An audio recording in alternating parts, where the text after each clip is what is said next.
அனைவருக்கும் வணக்கம். கும்பராசினியர்களை பொறுத்த வரைக்கும் நிகழ்ந்து கொண்டிருக்கும் குரு பெயர்ச்சி என்ன மாதிரியான நன்மைகளை எல்லாம் உங்களுடைய வாழ்வில் ஏற்படுத்தி கொடுக்க இருக்கு, கிரக நிலைகளின் ரீதியாக அமையிருக்கும் சாதகங்கள் என்ன, பாதகங்கள் என்ன? கும்பராசினியர்களை பொறுத்த வரைக்கும் தற்போது குரு பகவான் மேசராசியில் சஞ்சரிக்கிறாரு. கூடிய விரைவில் மேசராசியை விட்டு தனது பகை கிரகமான சுக்கிரனுடைய ஆட்சி வீடான ரிஷபராசிக்கு பயிற்சி ஆகிறாரு.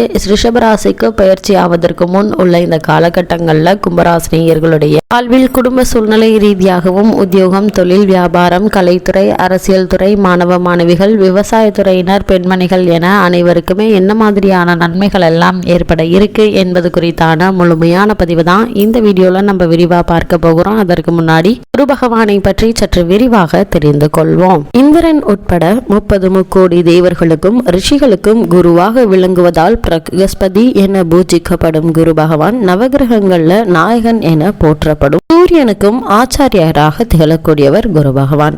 குரு பகவான் ஒருவருடைய ஜாதகத்தில் தான் இருக்கும் ராசியிலிருந்து 5, 7, 9 ஆகிய ராசிகளை தன் சுப பார்வையினால் தோஷங்களை போக்கும் கருணையும் சக்தியும் பெற்றவர் குரு பகவான். வியாழன், பிரகஸ்பதி, பொன்னன் என்ற பல பெயர்கள் இவருக்கு உண்டு. அதிச்சாரம், வக்ரம் ஆகியவற்றால் பாதிக்கப்படாத ஒரே கிரகம் இவர் மட்டும்தான். தவத்தினாலும் பக்தி, ஒழுக்கம், நேர்மை, வைராகியம் ஆகியவற்றினால் உயர்ந்த பிரம்மஞானிகள், பக்தியில் உயர்ந்த பாகவத தர்மர்கள், அறிவினால் உயர்ந்த மாமேதைகள், தர்ம நெறியிலிருந்து சிறிதும் பிறலாது மக்களை தனது குழந்தைகளாகவே பாவித்து நாட்டை ஆளும் மன்னர்கள், கற்பிற்சிறந்த பதிவிரதைகள், நாள் வேதங்களையும் கற்றுணர்ந்த பெரியோர்கள், பசுக்கள், பிறர் துன்பங்களையும் தன் துன்பம் போல் பாவித்து இரக்க குணம் கொண்ட உத்தமர்கள் ஆகியோருடைய ஜனன கால கிரக நிலைகளை ஆராய்ந்து பார்த்தால் குரு சிறந்த சுபபலம் பெற்றிருப்பது நமக்கு தெரியும். ஜனன கால ஜாதகத்தில் குரு சுபபலம் பெற்று பாவங்களின் சேர்க்கை இல்லாமல் இருப்பின் நல்ல கல்வி, உயர் பதவி, உத்தமையான கற்பில் சிறந்த மனைவி, அன்பான கணவர், நேர்மை, அன்பாக பேசும் திறன், ஒழுக்கம், மனம் நிறைந்த நிம்மதியான வாழ்க்கை ஆகிய மகத்தான பேறு பெற்றவர்கள் குரு பகவானுடைய பார்வை பெற்றவர்கள். சூரியன், சந்திரன், செவ்வாய் மூவரும் இவரது நட்பு கிரகங்கள். புதனும் சுக்கிரனும் பகை கிரகங்கள். மீனம், தனுசு ஆகிய 2 ராசிகளும் இவரது ஆட்சி வீடுகளாகும். கடகம் இவரது உச்ச ராசியாகும். மகரம் நீச்ச ராசி. ஜாதகத்தில் குரு உச்சபலம் பெற்று அவரது தசையும் வந்தால் அந்த வயதிற்கும் காலத்திற்கும் ஏற்ப நன்மைகளை வாரி வழங்குவதில் வல்லவராக திகழக்கூடியவர் குரு பகவான். ஜாதகத்தில் பூர்வ புண்ணிய ராசியான 5ஆம் இடத்தில் சுபபலம் பெற்றிருந்தாலும் பார்வையால் பார்த்தாலும் அவரது தசை வரும்போது மகான்களுடைய தரிசனம், கங்காஸ்தான பாக்கியம், புண்ணிய நதிகளின் தரிசனம் ஆகியவை கிடைக்கும். தெய்வீக பெருமை பெற்ற குரு பகவானுடைய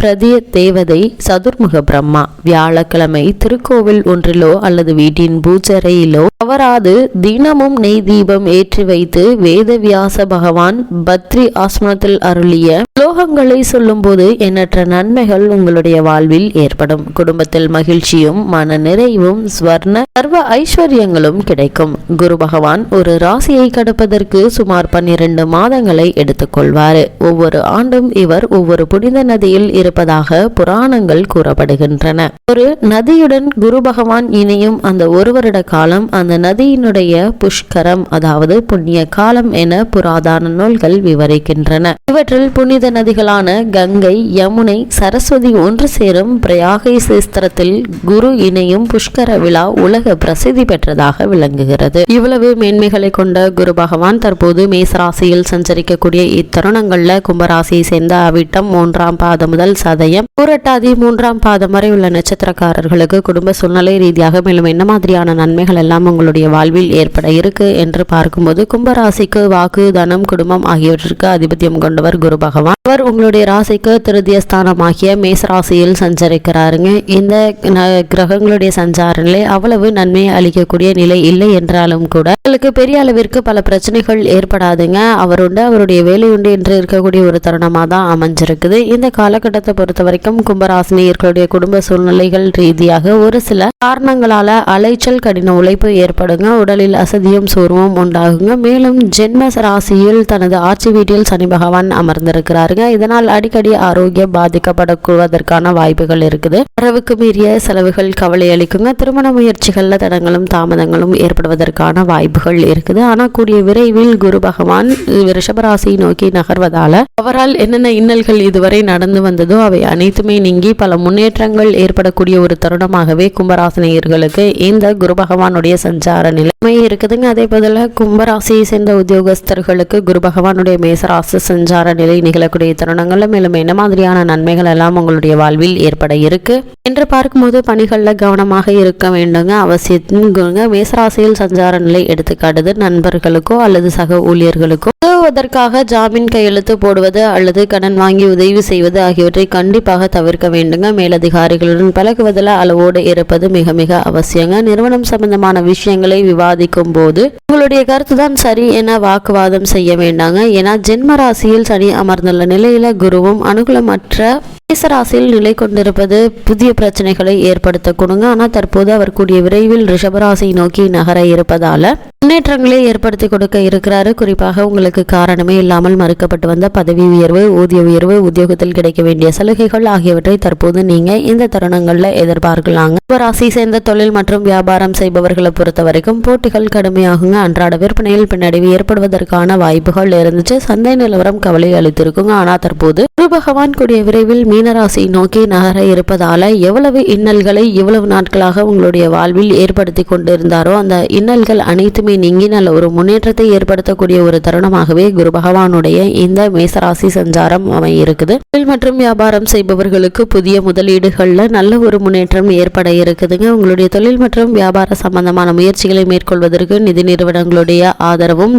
அரசாங்கத்தினுடைய ஒத்துழைப்பும் உங்களுக்கு கிடைக்க இருப்பதால உங்களுடைய முயற்சிகள் அனைத்திற்குமே வெற்றி கிடைக்கக்கூடிய ஒரு தருணமா குரு பகவானுடைய இந்த மேசராசி சஞ்சாரம் அமைஞ்சிருக்குதுங்க. அதே மாதிரி கும்பராசி சேர்ந்த கலைத்துறையினரை பொறுத்த வரைக்கும் வருமானம் அளவோடு இருக்குங்க. வாய்ப்புகள் கணிசமாக குறையுங்க. வசதிகளையும் ஆடம்பர செலவுகளையும் இந்த காலகட்டங்களில் குறைத்துக் கொள்வது நல்லது. வாய்ப்புகள் உங்களுக்கு கிடைக்குங்க. கிடைக்கக்கூடிய வாய்ப்புகளை நீங்கள் சரியாக பயன்படுத்திக் கொள்வதன் மூலமாக எண்ணற்ற முன்னேற்றங்கள் உங்களுடைய வாழ்வில் ஏற்படுவதற்கான சாத்தியக்கூறுகள் அதிகம் இருக்கு என்பதை கிரகங்களுடைய சஞ்சார நிலைகள் தெளிவாகவும் உறுதியாகவும் எடுத்துக்காட்டுதுங்க. கும்பராசி சேர்ந்த அரசியல் துறையினரை பொறுத்த வரைக்கும் கிரக நிலைகள் சம்பந்தமாக இல்ல மனதில் ஏற்பட்ட குழப்பமும் தெளிவற்ற நிலையும் நீடிக்குங்க. எச்சரிக்கையுடன் இருப்பது மிக மிக அவசியங்க. மாணவ மாணவியரை பொறுத்த வரைக்கும் குரு பகவானுடைய இந்த மேசராசி சஞ்சாரம் உங்களுடைய கல்வியை சிறிதளவு கூட பாதிக்காதுங்க. ஏன்னா கல்வித்துறைக்கு அதிபதியான புதனும் கும்பராசியின் வித்யாஸ்தானமும் தோஷம் இல்லாமல் இருப்பதால மாணவ மாணவிகளுக்கு கல்வியில் எந்த ஒரு தடங்களும் ஏற்படுவதற்கான வாய்ப்புகள் இல்லை. உங்களுடைய உயர்கல்விக்கு தேவையான ஸ்காலர்ஷிப் கிடைப்பதற்கான